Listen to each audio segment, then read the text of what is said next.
slides, so they'll pop up in a second. But hi, my name is Garret. I'm from the United States. I'm from Pennsylvania, but I live here in Spain, in Madrid, and I have a company called Capital H, where we do people consulting for a lot of different purposes, for individuals, for teams, for organizations, thinking about their talent, and really driving it from the perspective of organizational psychology. So my background is organizational psychology. I study people at work. I don't read anybody's minds, but we like to look at a little bit of data here and there, try to make data-driven insights, and how we can utilize people in organizations most effectively, and what that looks like. And so today's masterclass is really focusing on the research that looks at when entrepreneurs, when founding teams are making the transition to actually scale up, when they start having more people in their organizations, and when they start to step away from the game of funding, looking with VCs, trying to find their right product market fit, everything, and start to scale up into a much larger organization, and the challenges that came from being an entrepreneur, a scrappy little founder, turn into something that looks like leading an organization and leading teams, and what's strengths that got you to be a successful entrepreneur aren't always the same strengths and could turn into risks and potentially mistakes that you make when you're trying to scale up and be a leader. And so we'll look at some research that I like to reference that just was published last year about what are the personality traits, what are the things that have made entrepreneurs successful, and what might start to get people in trouble. So I work a lot with personality assessments, and I'll get into that when I get into that. But if you're curious, I have a quick little QR code that has all the research that I'm going to be referencing, that has the presentation and the slides for today, so you don't have to take pictures of every single slide, which is what I generally do when I'm an audience member. So if you're curious with that, that's there. Also has all my LinkedIn and social things like that, but I'll also put that again at the end. And so today's focus is really on that transitional period. What it looks like when an entrepreneurial team or a founding team start to really make the transition to scale up, and they start have to worrying about these leadership problems that come with being in groups of people instead of just a small founding team.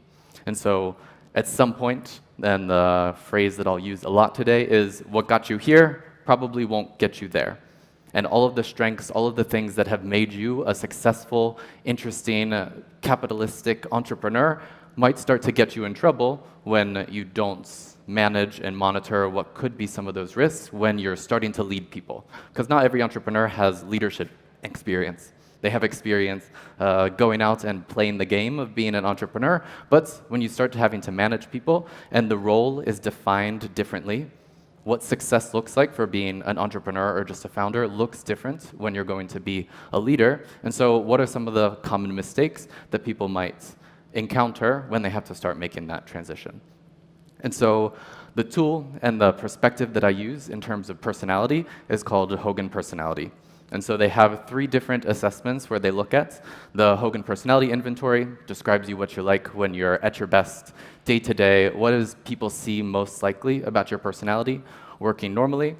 Looks at the HDS, which is the development survey, that when you're under stress, when you're under pressure, when things aren't going well, which there's generally a lot of stress and pressure in an entrepreneurial venture, especially when you're scaling up, what are some of the risky behaviors that might start to come out of you and where that might get you into trouble? And then it also looks at the MVPI, which is your motives, your values, and your preferences of what's most important to you. What gets you out of bed? How do you make decisions? What do you define success as? And where do you get some of your biases? Because our bias is that what's important to us, I also think is important to everybody else. I start making decisions. I start defining success in different ways. And so I'm pulling from some research that use this model, that there are 7 different traits in the HPI. There are 11 ones in the HDS. There are 10 different motives, values, and preferences that we look at. And over time, and through lots of data analysis, we can start look at what are some of the facets, what are some of the elements that describe successful entrepreneurs that start to get them in trouble when they start working leading teams, and what got them here probably won't get them there. And so before I start into what some of those mistakes might be, my goal is to be on the same page of what is leadership. It's easy to call yourself a leader. It's easy to say that you're a CEO, but a CEO of none isn't really a leader. You can be a founder, but you're not really managing and maintaining a high-performing team. And so Leadership is defined by the people that you're leading and working with, and so what might get you in trouble as you're trying to build and maintain this high-performing team will be the perspective of what might get you into trouble as you're trying to become a leader. If anybody has any questions, because we're a pretty small group, I'm so happy to take them on the fly if something is a little confusing for you. We have a good hour here. I'll try to manage my time and do what I can, but I'll jump into the mistakes, and we'll definitely have some time for Q&A at the end. Perfect. Let's get going. So the first mistake that we look at that entrepreneurs generally encounter is that they try to keep doing instead of leading. So I'll use a quick example of everybody's favorite entrepreneur, which is Steve Jobs, that when he was building Apple, he loved to get into the mess. He loved to look at all the fonts that were going to be displayed. He loved to really get into the minute details, and that made him a very successful entrepreneur. That made Apple as successful as it is because people loved that experience that he was building. And as Apple started to grow and started to get much bigger and better, and the market cap went wild, having a CEO who was getting into all of those minute details wasn't as effective and wasn't the leader that they needed him to be. And so what happened? They said, thank you so much for your time. Take all this money, we'll exit you, and we'll find a real CEO who knows how to do the operational work, the leadership work that it takes to be a CEO. Obviously, Steve Jobs' journey didn't end there. He used that money to start his own venture of NZXT. They eventually acquired Pixar. And working in this different context for him was that he had to start leading and managing creative professionals. It wasn't something that he could get his hands into. It wasn't something that he could micromanage because he didn't understand that job the same way that he understood building the computers and building the experience that he was used to building. And so he had to learn how to take a step back, how to let go of getting into the details. All the things that had made him really successful as an entrepreneur weren't the things that were making him as successful as a leader. And he learned that with Pixar. And then eventually, Apple invited him to come back and to be the CEO in the later 2000s. And we saw that he was much more effective as a leader who was able to build and maintain a high-performing team while still keeping some of the great traits that made him unique and successful of really thinking about the look and the experience. But he was really able to take that step back, and he was able to learn that. And so why might leaders or why might entrepreneurs hold on to things so much? Some of the research looks at how different scales of the personality facets, adjustment, prudence, tradition, security, make entrepreneurs very speedy. Makes them hands-on, makes them good problem solvers. A successful entrepreneur is really able to get in there and get things done. And they want to go fast, they want to do things. When you start to scale up, when you have to start giving away some of your responsibilities, that's a lot less productive. Creates a liability for driving later success in trying to scale up, and people aren't able to use your time effectively as a CEO or a founding team if you're really getting into the weeds of the ideas. And so some of the research shows that getting in there, getting your hands dirty, makes you a successful entrepreneur, but it doesn't make you a successful leader. And so quick tips on what it might look like instead of just holding on. For entrepreneurs that are in this transition of trying to become a leader, thinking bigger, how can you start to let go of things? How can you understand that your position now isn't to really get deep into the product and everything that you need to do? It's about being able to give that to other people, being able to trust other people, and being able to share that. And so what you can do, quick little tips, nothing that'll be life-changing, but trying to look at your calendar. Where are you spending your time? What does that look like for you? How can you name successors to your tasks? Maybe it'll be AI. Maybe it'll be someone else. How can you really let go of what you're trying to do and try to measure yourself differently? How are you measuring yourself as an effective entrepreneur, getting the funding, probably making successful networking connections, doing a lot of different things that weren't the same as now, as a leader, I have to build and maintain this high-performing team. And how am I going to build that? If I'm getting my hands dirty each and every day, I have to learn how to take a step back. So that's the first mistake that we see, that based on some of the traits that make successful entrepreneurs, it doesn't always make successful leaders. The next mistake, as entrepreneurs are thinking about scaling up, as founding teams start to probably get some money in their investments from their investment firms, what do they use that money on? Usually hiring people. usually creating the bigger team, being able to go at scale. What does that look like? And a lot of entrepreneurs don't have any HR expertise or really think about, okay, what is the maybe most accepted way of hiring people? And they say, I know how to make good decisions. I know how to hire people. The mistake is that they tend to hire people that look just like themselves. They think that people who are in love with the problem that they're doing, people who love approaching life in the same way that they're doing, are probably going to be successful because I'm successful and I see that that's how I am. So how am I going to hire people that look just like me? The person that I'll use, aside from the maybe illegal, unethical things that he was doing, is our good friend Adam Newman, who at WeWork, explosive growth, right? Valuation in the, I think, 40 billion plus. Cataclysmic event where their valuation dropped to less than a quarter of that, probably. What was going on that maybe led to that, other than the fraud and the other things that he was engaging in?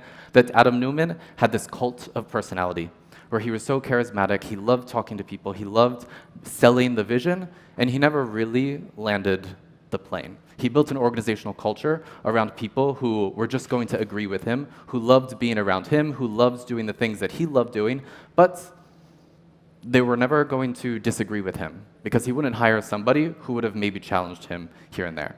He also had a wife who technically wasn't involved in the business, but she liked to pick people out and say, I don't like their vibe, I don't like their energy, and he would listen to her, and then they would start getting rid of people who would never really create this balanced, well-adjusted team to actually challenge what it would take to be successful in different contexts.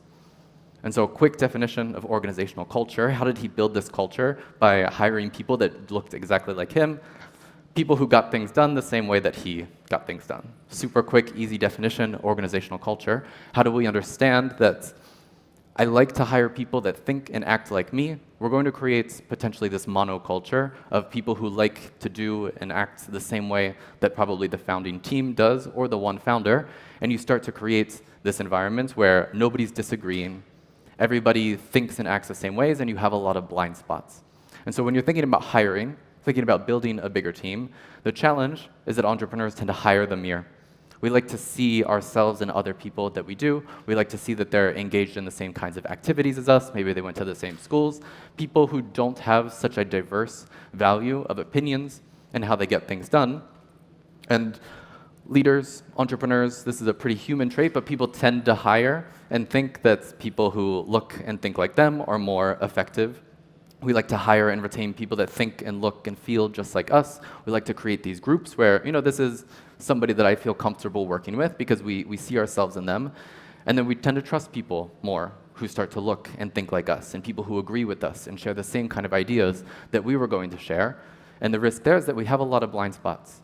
And as we're upscaling, we get to a point where Adam Newman and his team at WeWork were making a lot of important decisions, and nobody was there to put the brakes on. Nobody's there to say, hey, stop, this isn't really probably the most effective organizational decision that we could do, because they were all built around this kind of cult of his personality. And people who generally, so the research finds that a lot of entrepreneurs have this high charismatic approach. Probably have a lot of energy, they like talking to people, they like to be in this world of probably being an entrepreneur. And people with those traits tend to value traits that start to look like, hey, let's start working together and let's work along with each other instead of just agree with me and do what I say. This kind of constructive conflict that makes teams make better, more effective decisions. Entrepreneurs don't always value those traits in other people. And when we see that in other people, we think, oh, we don't want somebody who's just going to be happy or good and easy to work with. We want somebody who looks a little bit like us. And these groupthink, this harmony that starts to create, nobody's disagreeing with somebody. And we fall into this trap of when we just hire the mirror, we surround ourselves by people who look and think and feel and act like us, and then nobody's there to be the boundary. Nobody's there to say, hey, we need to consider this. And the trap here is, if we're trying to get out of this trap, is that we have to listen to those people who disagree with us. It's easy to maybe choose somebody who starts thinking about being a bit more process-driven, being a bit more data-driven, something that breaks away from what it might look like in our really early age startups. But we have to start thinking about how do we value those different contributions and what it could look like. So instead of hiring the mirror and trying to just choose people that look and think like us, how do we hire the crystal ball? The fantasy of what it might look like in the future of people who are going to help us be more effective, help our organization be easier and better to work with, and what can you do about that? So thinking about what the company needs, if we're in this really scrappy startup phase and we're going into something that needs a bit more operational discipline, we need a bit more processes, we need people to be a bit counterbalanced in how we're spending our money and what we're doing, thinking about how we're going to hire for those kinds of needs and what it could look like in the future, that we need to have a little bit more balance in our organization, in our teams. How can we make sure that people will build and create constructive conflict, that we're not just surrounding ourselves with yes men and sycophants, a bit like how Mr. Newman was doing, and thinking about not just hiring and choosing the right people, but how do you reward different behaviors? When somebody disagrees with you in a meeting, do you immediately react negatively to that, or do you say thank you, even though we're going in a different direction? I appreciate that somebody is actually disagreeing with me or actually considering an option that we haven't really considered before. So our risk is that when we're scaling up, when we're thinking about more people, we only want to put people in our organization that look and think and feel exactly like us, but that creates a monoculture where we have a lot of blind spots, and maybe it's not as effective. The thesis that I said was that entrepreneurs are generally a bit high energy, like being a bit colorful, maybe a bit more bold, but it can work the opposite way as well, where if you only want people who are very happy and lovey and really want to get along with people and don't want to ever break that kind of harmony, that also has the same risk. It's not always just this high energy impact that we might have seen in Adam Neumann's culture. That was a bit of a tech bro culture, but it can also work where I've seen with NGOs, they only want to hire people that are really, really lovey, I would say, and really want to build a lot of harmony and be very relationship-driven, and we need to figure out how we're going to balance our organization to be more effective in the future. Third risk, some mistakes, is replacing competence with confidence. So I'm going to use my personal favorite entrepreneur, which is Elizabeth Crazy Eye Holmes. We love her. Again, aside from maybe the very unethical, the fraud things that were going on, what was her challenge that probably brought her into this position in the first place of replacing the competence of we need to make a real product, we need to start adding value to people's lives, we have all the funding, probably all the funding in the world that she could ask for, but we need to start building and using that expertise. And it's not just hiring other people that are going to build that expertise, but also as the founding team that we're so used to playing a bit of the game and being an entrepreneur to get the funding, to share the vision with people, to really network and to say, hey, this is a big idea that we know is going to work in the future. We have to start being able to land that plane. And if we always have that unlimited future-forward confidence when we're in the boardroom, when we're really making decisions, it won't be as effective when we have to start making some tough calls and face some real realities of making sure that the business, the organization is actually working. And so what we see is, again, this charisma that comes with being a successful entrepreneur. The research shows that a lot of successful entrepreneurs who get the funding, who are able to start scaling up, who get Series A, B, C, D, as they keep continuing, they have that charisma. And how do you understand that the charisma has a time and place? And sometimes we need that organizational discipline because what got us into this scaling up stage isn't always going to get us to be more effective leaders in the future. So why does this happen? In the research, we have these 4 areas of personality: bold, mischievous, colorful, imaginative, that when somebody has high elevated scores in these, we see that they're very often described as being charismatic. They have this charisma cluster area that people think that we gravitate towards them. We want to listen to them. They might step on some people's shoes sometimes. We might all see 2 different pitches from somebody who makes a lot of jokes, somebody who might use some profanity. Some people might react negatively to that, but some people might think that that's really engaging, something that's really charismatic, and people tend to gravitate towards successful entrepreneurs. That's how they get the funding. That's how they get to be successful. That's how they get people to start trying their products. But when you have to start putting it to use, when you have to start going into the boardroom, what does it look like to set the charisma down just a little bit to be able to be more effective? We also see that a lot of founders are strongly motivated in these areas of power and recognition. And that charisma, when I'm talking to people, when they give me positive feedback, when they say, wow, that's such a great idea, I really believe in that, I really want to invest in this, that's so cool that you're doing it. Founders, entrepreneurs are talking constantly about their ideas, right? When you get that positive feedback, that gets you out of bed, right? I'm fulfilling that need of feeling like I'm getting a lot of positive attention. When that gets taken away from me, when I start having to make some more tough operational, organizational decisions, that could come as a threat to what I value the most. And so it's a little difficult to take off that mask of saying, I'm really thinking big, I'm thinking long term, I want to share the vision, and I have to take some steps down, and people might start to see that about me. And I don't want to do that because I don't want to risk losing the things that are important to me. And we see that power and recognition are very important for a lot of successful entrepreneurial profiles, that if I have to start taking away from that, it could be a risk. And people gravitate towards not doing this as successful entrepreneurs, so they stay in that charismatic mindset. They stay in this future-oriented vision of being in the boardroom, of working with people, and they never really bring it back down to, these are some of the tough decisions that we have to make. Elizabeth Holmes never really took that mask off.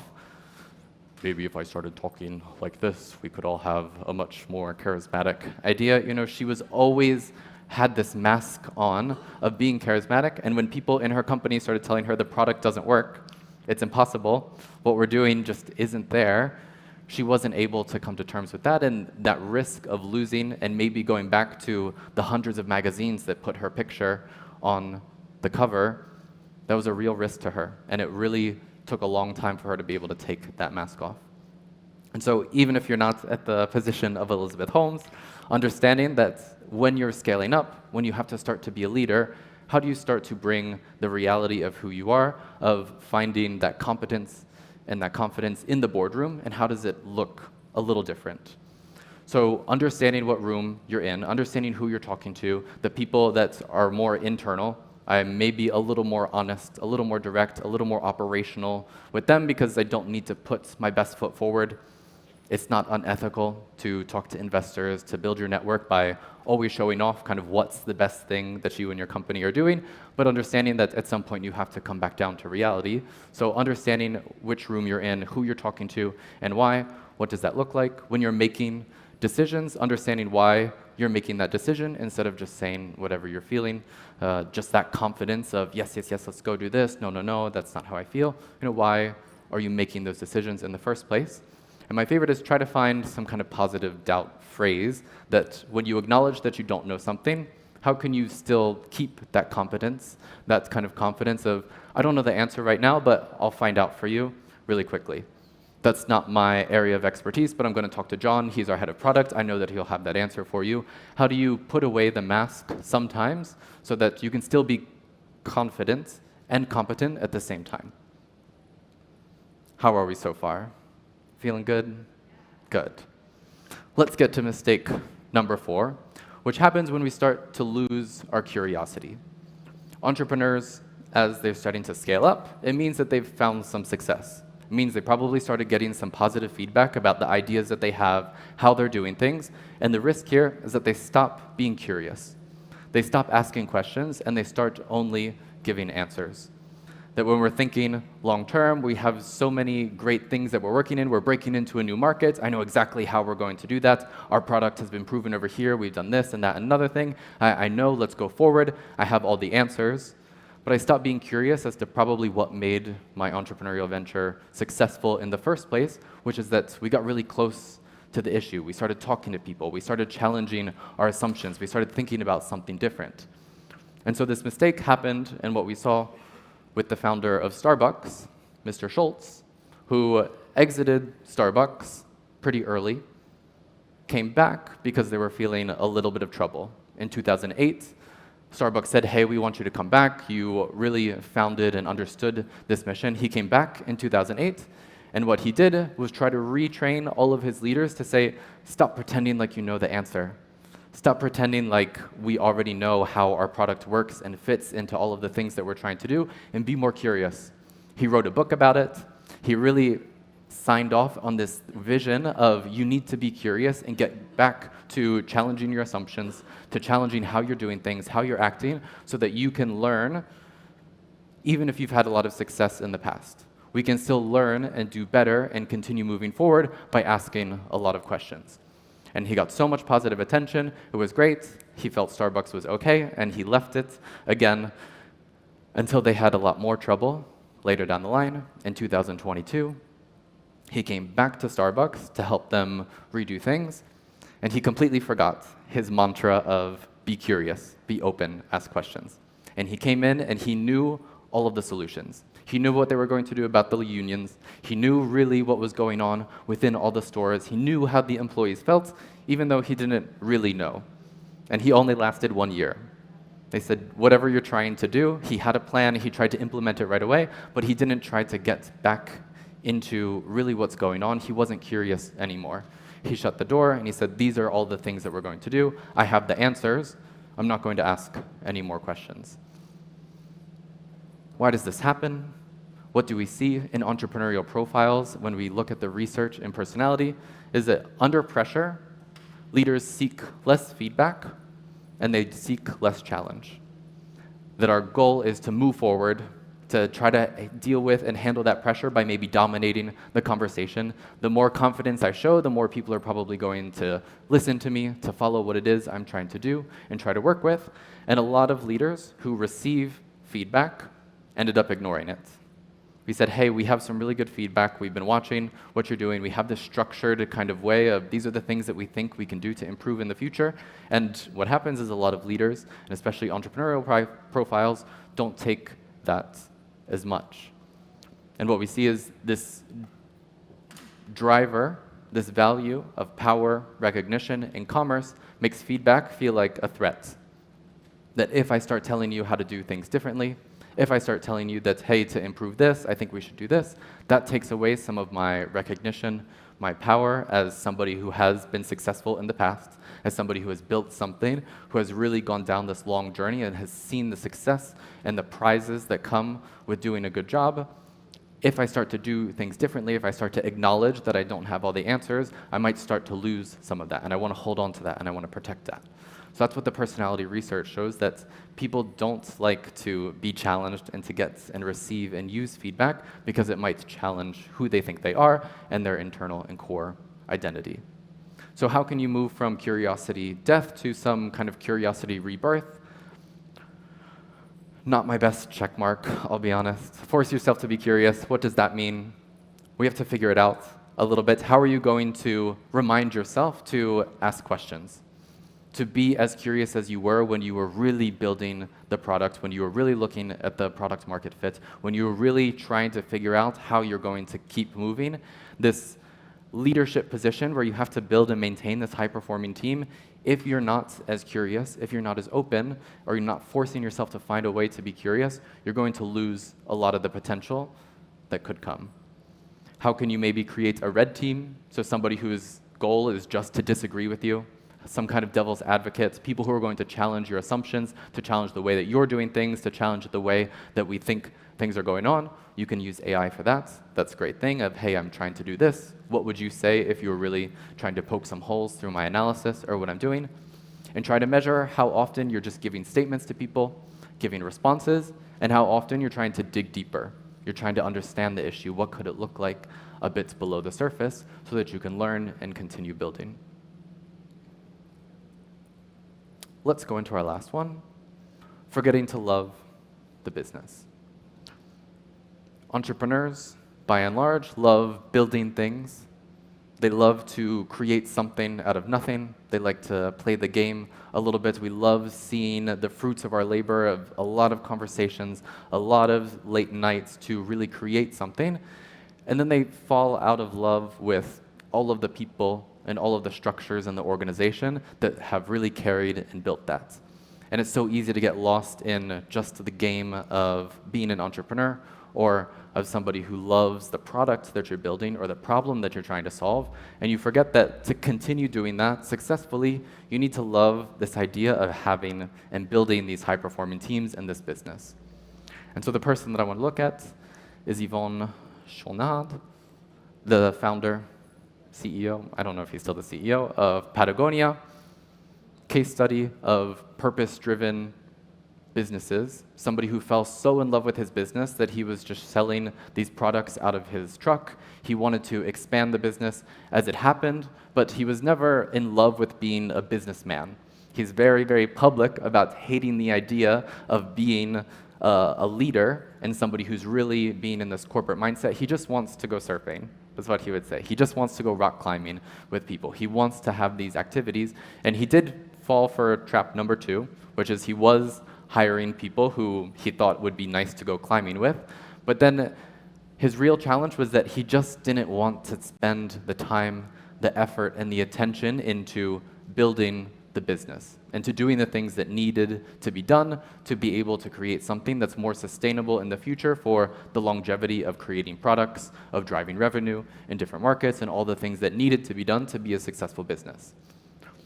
It all exploded in the 1990s, 1980s, where all of the processes and things that happened during this explosive growth period of time weren't sustainable, and they all fell apart. The organization was a huge mess, and he had to fire and let go of 20% of his workforce, something that he would absolutely hate because he was very people-driven, purpose-driven, but because the business just wasn't running in something that needed this organizational discipline, he wasn't able to maintain the goal that he was aiming for, which is to have the kind of positive impact that he was looking for, because he hated being the businessman. He didn't think that we needed all these HR processes and all these finance processes. That's not what he wanted to work on. He wanted to do the fun parts of the business, and he kind of fell in love, or fell out of love with the business, even though he never liked it in the first place. And so what do we see in the research of why this might happen is some personality traits of prudence, dutiful, and tradition, a bit low. That means that organizations or entrepreneurs and founding teams are generally wired towards risk, towards autonomy. They don't like structure so much. They like creating things. They like being a bit messy. We see that by and large, the entrepreneurial profiles like to build. Of course, that's the definition. That's the name of the game for them, to be able to build something from nothing. But what comes with that is that they're a bit averse to building structure and to saying that we need to have this kind of discipline when we're doing things. And I've met so many entrepreneurs who, I work in HR, or I'm an HR consultant, they say, oh, we don't have any kind of HR process. And they're so proud of that, which at some points I think is really going to bite them. That you need some kind of process or organizational way of managing your finances, of managing the assets that you have, of working with your people, and your people are an asset.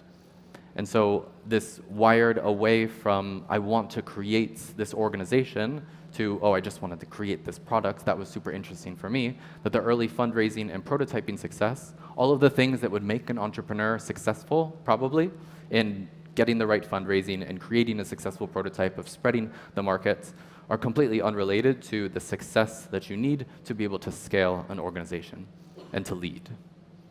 And so there's a lot of research that shows that we're not wired to be this way if you're probably a successful entrepreneur, somebody who likes to break things, of somebody who likes to forego tradition, who likes to be a bit innovative and far-thinking and strategic. That's probably, when it comes down to building operational systems, not your strong suit.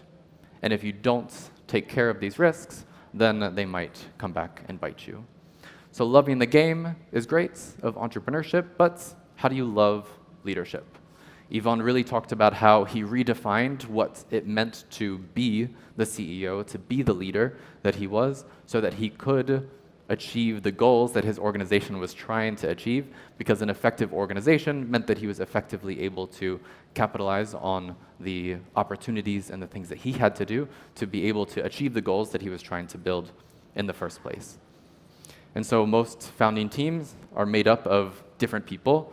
Make sure that you have that kind of balance of, you should play to your strengths, I'll play to my strengths. If my strengths are breaking things and building something from nothing, how am I going to keep that as what I'm good at?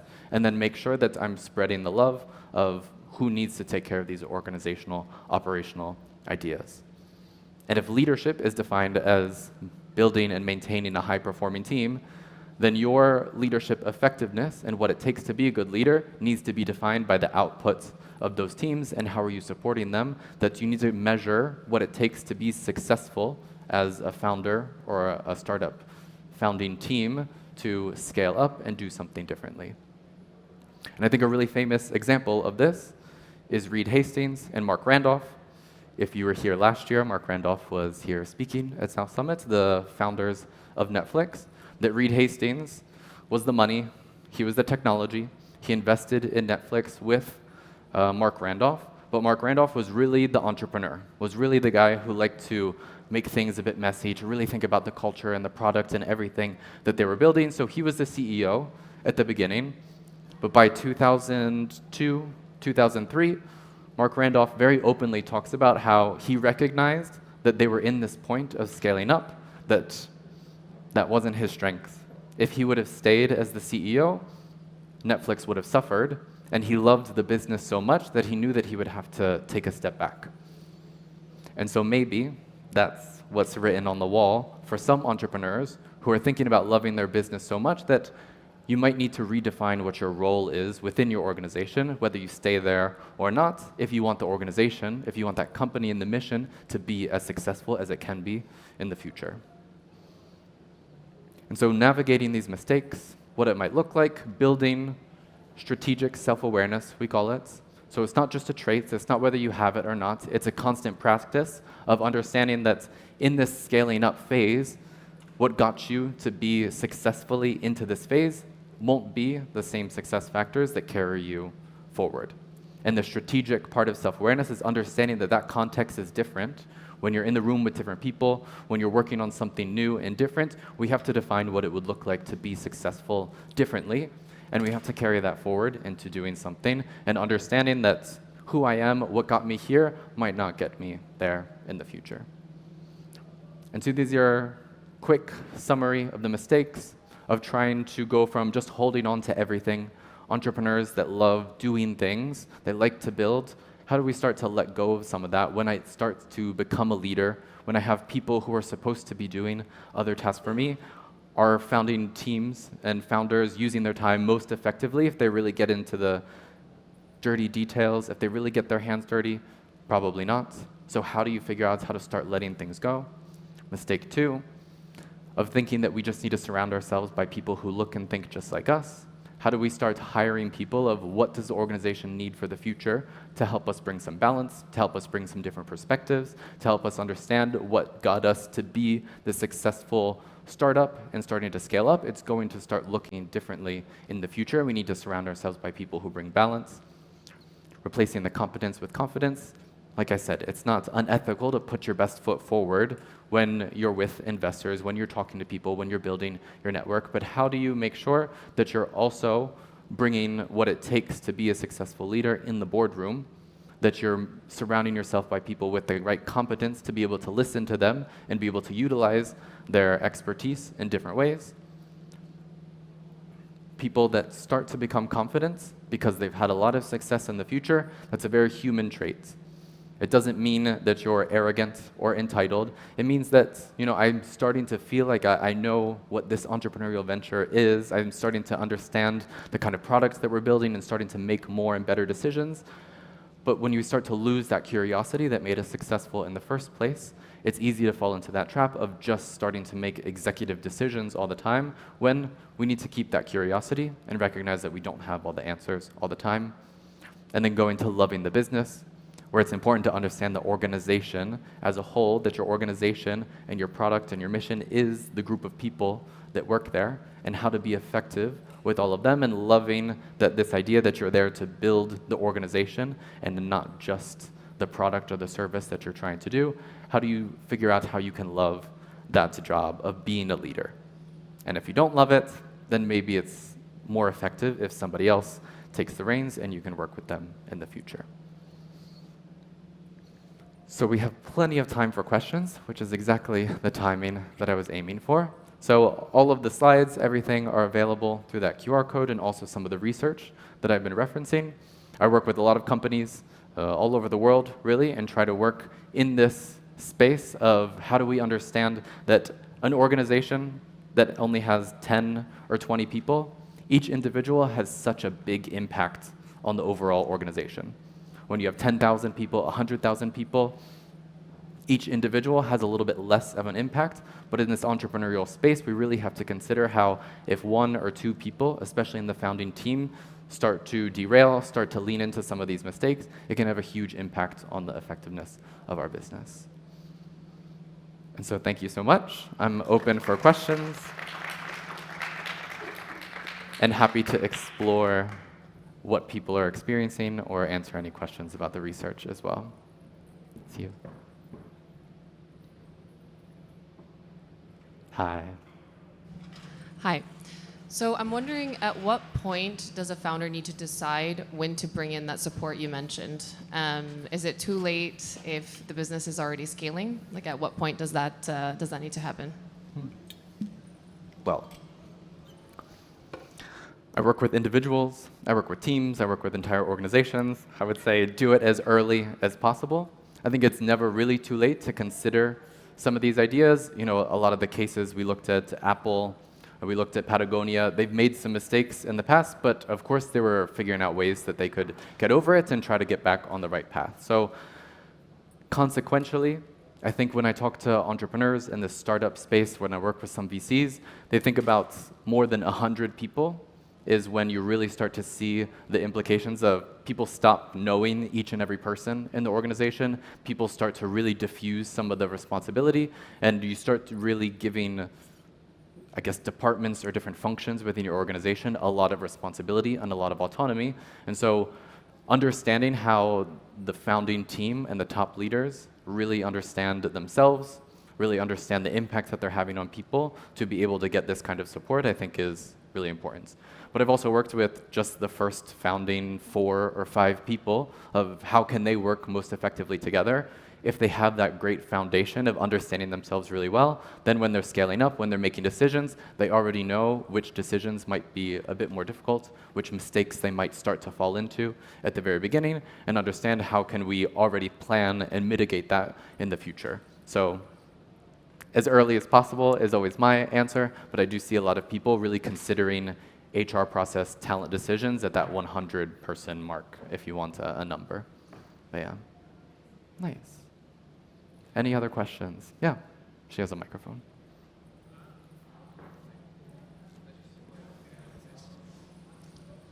Hi, Garret. My name is Stefan. Hi. And I'm still thinking about your mistake number 2, saying hiring people just like themselves. Yeah. Trying to take a strategic perspective on this.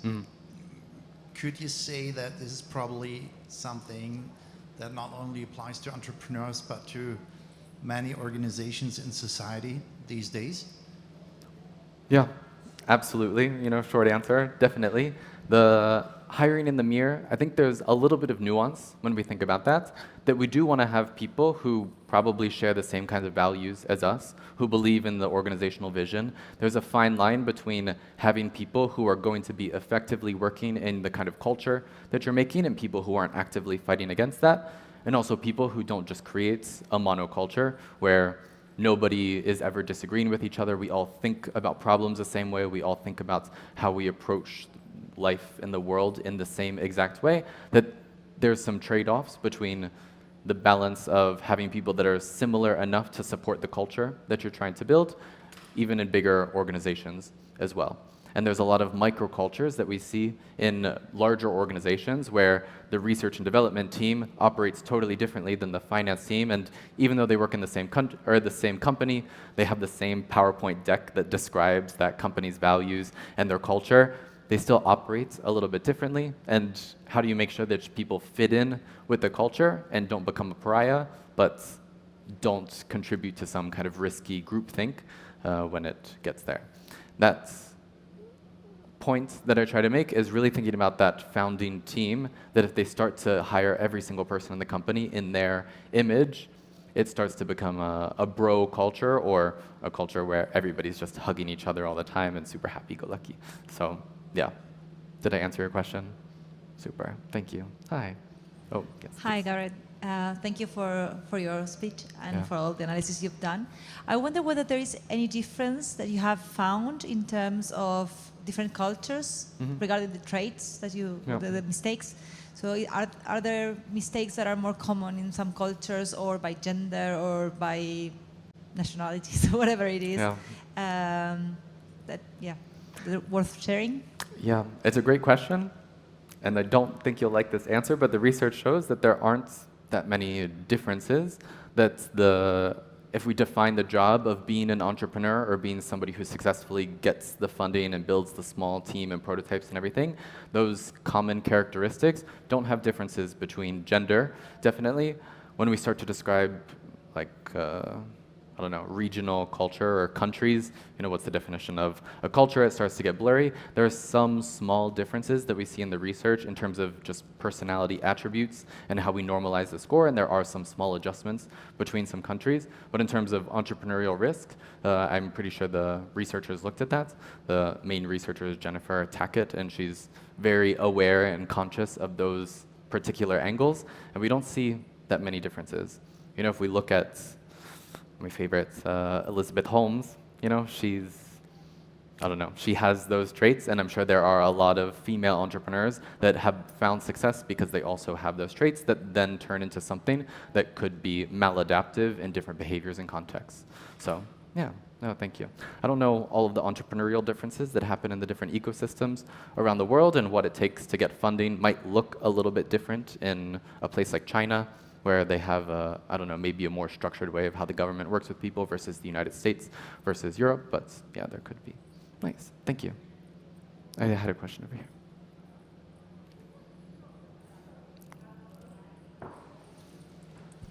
Thank you. Hi. This is so insightful. My question is related to my background, which is coming from leading in corporate and now going into entrepreneurship, to the leadership that you're describing that's necessary for entrepreneurship. There's a huge difference that I'm starting to experience. There's a lot of value that we bring from corporate leadership into entrepreneurship. However, there's a lot that we have to unlearn equally. So for example, when you spoke about the strengths, I immediately made a note to send the Gallup Strength Finder to the team, and we're a small core team right now, 6 people. But I'd love your insights and your guidance around that transition, corporate leadership, entrepreneur leadership. Yeah, absolutely. I think the main difference that I would see, when I'm using personality assessments or something and understanding people, is those behaviors that start to show up. In a corporate system, you have probably a big safety net around how you've gotten into that position, around all of the systems and processes that are in place. And when you're in an entrepreneurial venture, you don't have any of the surrounding systems, and you have to start figuring out how you make decisions as a leader, which means decisions about other people, who's going to hold you accountable, who's going to hold your hand, who's going to help you go through those processes. That I find the leadership in a corporate space to be a bit easier because you have so many things around you that are really supporting you. And when you're a leader in an entrepreneurial space, you don't have as much that really helps kind of be that platform and that safety net when you're making decisions as a leader. I don't know if I answered your question, but if you had a follow-up, happy to hear. So yeah, I think creating something can be very difficult. And being a leader even if we compare an entrepreneurial leader with some corporate experience, they might have some ideas of the challenges that they should expect around how to manage people, about how to do things, but they might also depend and think that they can rely on some of the systems that were already in place about how your corporation has decided to go through the hiring process, go through the reward process, understand working with people, or encourage them, or what do you do when somebody's not working out, things like that. When you're in this entrepreneurial venture, you're pretty much by yourself. And you're only drawing on your experiences and hoping that other people in the room with you, the rest of your team, have some experiences to draw on too. And yeah, the risk is that you don't create those systems. You keep trying to do it by yourself each and every day, and then things fall apart. But yeah, thank you. Nice. Yeah, I have a question. Thank you. So I am Luca, technical lead on Volkswagen. So my question is, of these 5 mistakes of you showed for us, what do you think is the most dangerous for whatever, for every leader, in your opinion? Yeah.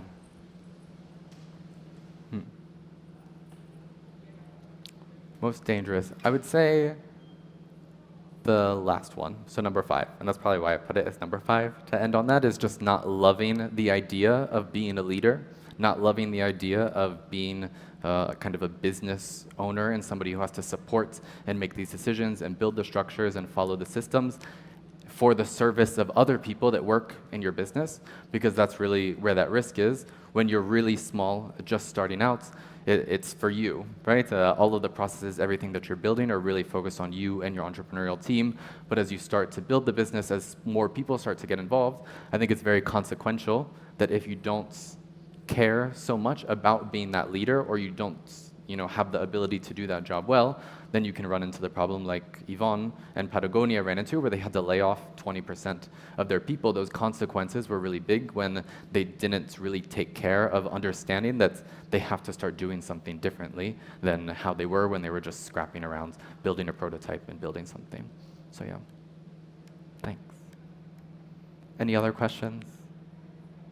Yeah. I'm so happy to give you some of your time back. We can all sit in the air conditioning for a little bit, do what we need to do, but please connect with me if you can. I had some of the citations, the presentation available on the link in the QR code. And so, yeah, I'll be here to meet everybody else walking around South Summit. Hope everybody has a great rest of your South Summit journey. Thank you so much.